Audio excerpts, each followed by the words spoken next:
Right now, we're going to make an offer, and how we come up with the offer, we use the 65% or 70% of the ARV. That's the after repair value.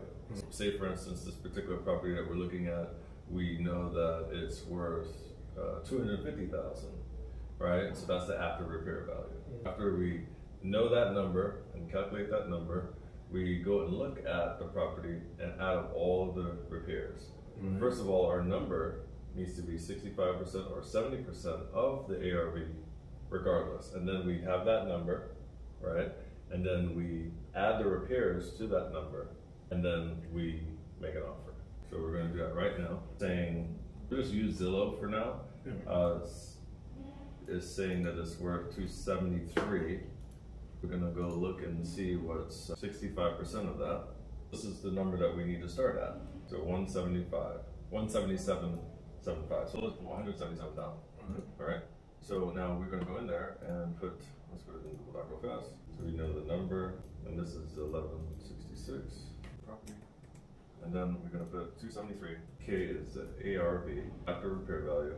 So 65% of the ARV is what we're going to make our offer. So the house is in amazing shape. We're still making this offer because we got to make money on this property. We put that there, so we know that that number is 177.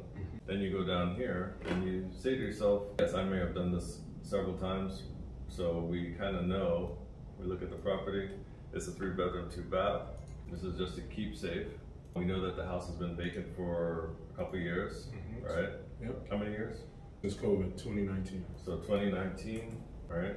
So that's several years. So 2019, 20, 21, 22, 23. So that's more than 4 years, right? A lot of things happen to properties that are vacant and sitting for that long.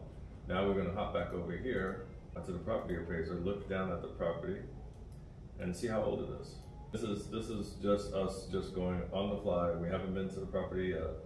We're just going to give real large numbers for these repairs, but they're almost dead on. All right. So this is a 1979 house. Pretty much don't have to worry about certain plumbing stuff. I would always recommend you writing down, talk to the homeowner, and ask them questions. Hey, what's the major repairs of this property? And they'll tell you, hey, it needs a new AC and a roof. Or if they won't tell you the roof, right, you ask them how old is the roof. In the state of Florida, where we're at right now, to be insured, you have to have a roof that's younger than 10 years, right? So we know for a fact that majority of the houses that we're going to be doing deals on, we got to do the roof, unless they have a brand new roof. So right off the bat, we're looking at this particular property, and just off the top of my head, and this is reasonable, right? It probably will take 10 to 15,000 just for the roof, right? So let's add that in there. 15K for a roof, and 1979, it probably doesn't have cast iron pipes. If it was remodeled at any time during that time, this is a 1980s house. However, if it's on city water or septic, right, there's different things that we need to look at that. If it's on septic, it probably has the 2-tank system, and if it's still running, one might be running, one might not be running. So we need to add a cost for just a septic, period. Right?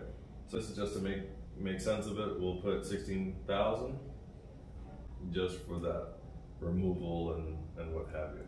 Anywhere from 6 to 16, right? So just a cushion in our head so we can keep going. AC, let's say 10K. And again, you don't have to know all of the costs. I've done a lot of these rehabs and stuff, so I kind of know how much the retail value of these costs would be.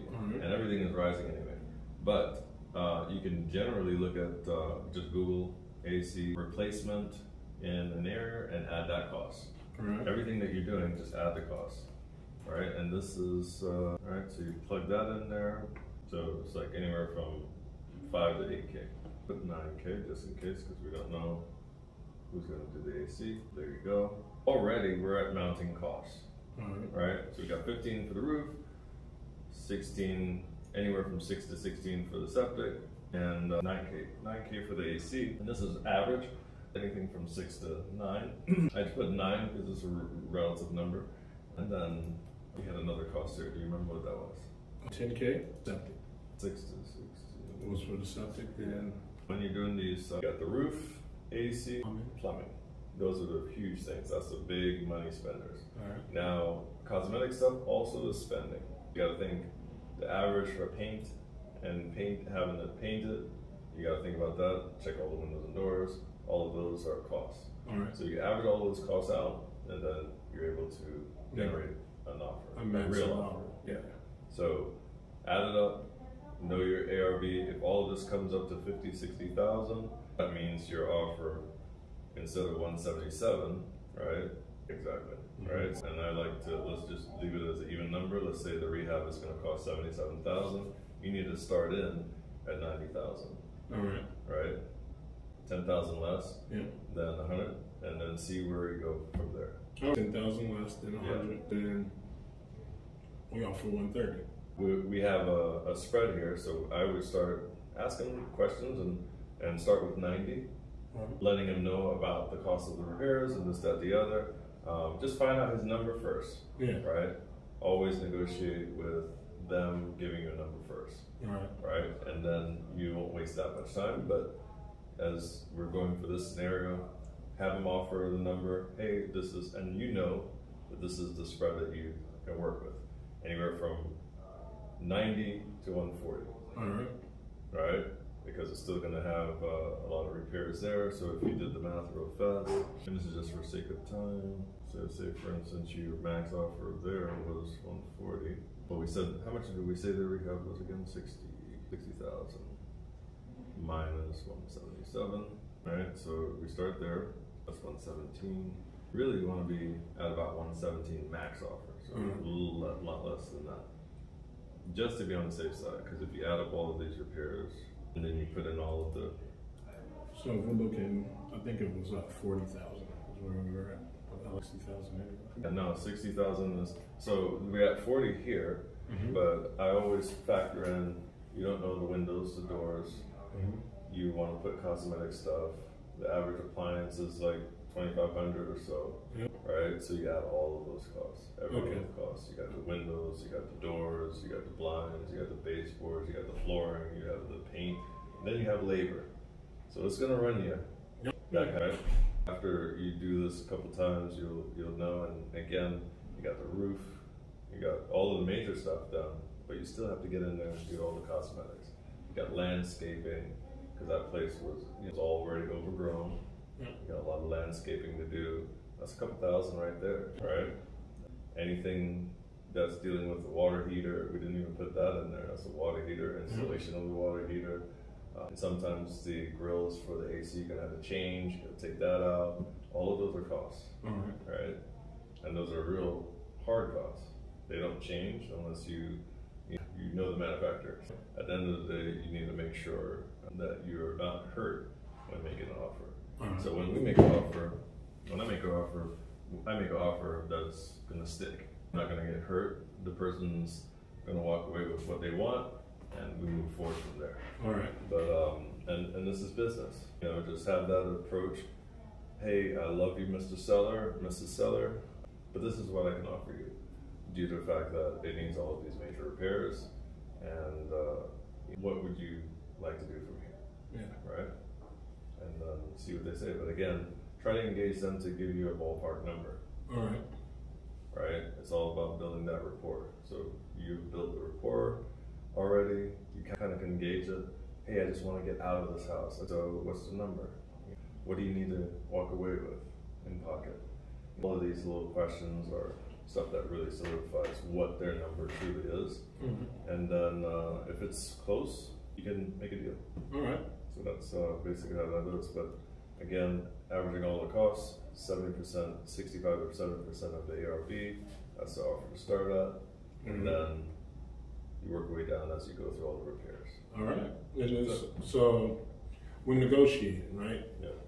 Do I start with telling them what the price of the house is similar to it in the area you're going for, and then tell them where I'm at? No, you just wait for them to talk about the house. I always like them to tell me what they know about the house. How long have you been in there? How long have you not been there? They have also costs that are hurting them. So finding out how much costs they're hurting. Like say for instance, the one that you're looking at, mean, they have to pay insurance, they have to pay taxes. Taxes in that general area have gone up, right? So, and they're not making money on this property, so it's like a property that's dragging their wallet down, right? So knowing those costs as well is key, but just knowing to talk to the seller and just let them start telling you their story. All right.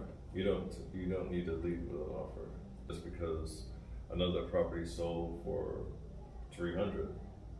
That property's not the same as this one. All right. And like I tell everybody, every deal is just between two people. The market has an indication of what the price generally can go for, and we are using that as a benchmark. But if the repairs are so extreme, you need to also know what they need and know what you can do. All right. Any other questions you can think of? No, I think I got it. Okay. Yeah. All right. I'm Sounds excited. good. I'm excited to call this guy. Yeah. We got one on the table. Yeah.